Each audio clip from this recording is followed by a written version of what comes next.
Assalamualaikum warahmatullahi wabarakatuh. Saya Miss Khalid SPD, peserta Latsar CPNS tahun 2021 dari Kota Tebing Tinggi, Angkatan 19, Kelompok 3. Terima kasih saya ucapkan kepada Bapak Dr. Andus Ikhwan Faijan Nasution MAP selaku pemateri nilai-nilai dasar PNS Aneka. Di sini saya akan memaparkan mind mapping etika publik yang merupakan tugas individu 2. Dari etika publik ada 3 poin yang perlu dipahami. Yang pertama, kode etik dan perilaku pejabat publik. Kemudian bentuk-bentuk kode etik dan implikasinya. Yang terakhir, aktualisasi etika aparatur sipil. Dari kode etik dan perilaku pejabat publik, ada 7 poin yang perlu dipelajari.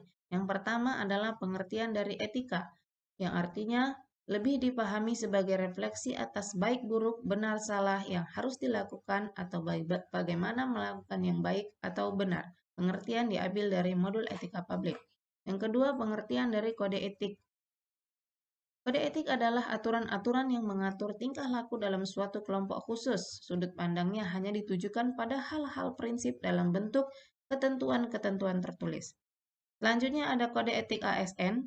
Kode etik ASN antara lain jujur, bertanggung jawab, cermat, hormat, sopan santun, berlaku sesuai dengan perundang-undangan, melaksanakan tugas sesuai dengan perintah atasan, menjaga kerahasiaan yang menyangkut kebijakan negara, menggunakan sumber daya negara dengan bertanggung jawab, efektif dan efisien, menjaga tidak terjadi konflik, memberikan informasi dengan benar dan tidak menyesatkan, tidak menyalahgunakan informasi, memegang teguh nilai dasar ASN, melaksanakan perundang-undangan tentang disiplin pegawai ASN.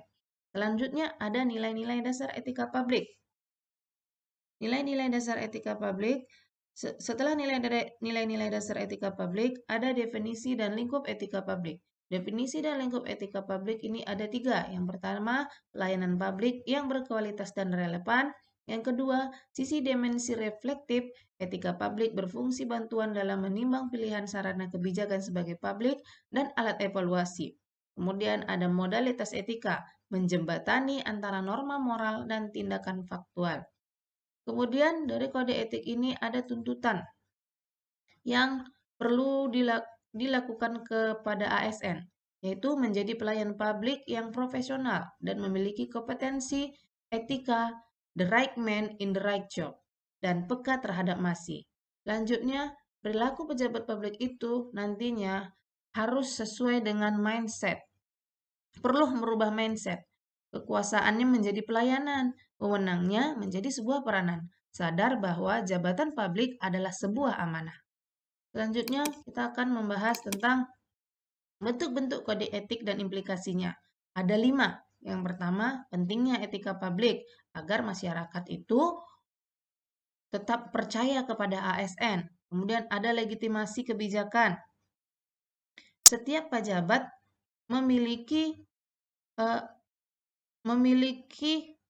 kekuasaan dalam lingkupnya masing-masing. Kemudian ada konflik kepentingan. Ada beberapa hal yang menjadi konflik antara kepentingan pribadi dengan kepentingan organisasi atau sebuah pekerjaan. Kita harus menghindari beberapa hal yang menghindari agar tidak terjadinya konflik kepentingan. Kemudian ada implikasi kode etik. Implikasi kode etik itu perlu selalu diperingatkan atau diberikan sentuhan nurani kepada ASN untuk menggugah kesadaran moral dan melestarikan nilai-nilai tersebut dalam kehidupan dan interaksinya kepada individu yang lain. Selanjutnya, bentuk-bentuk kode etik dan implikasinya itu mempunyai sumber-sumber kode etik. Di sini ada 6 sumber kode etik.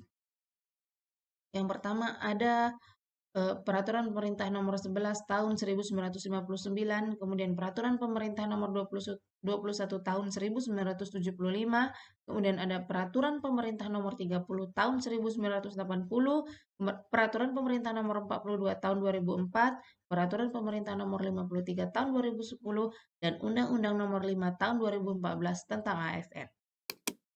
Selanjutnya ada aktualisasi etika aparatur sipil. Di sini ada beberapa poin yang harus dihindari dalam aktualisasi etika aparatur sipil. Yang pertama, pemanfaatan sumber daya publik itu tidak maksimal.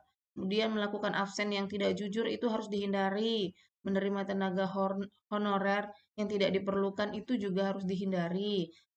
Menjauhi gratifikasi. Kita harus menghindari kepentingan dan konflik kepentingan pribadi.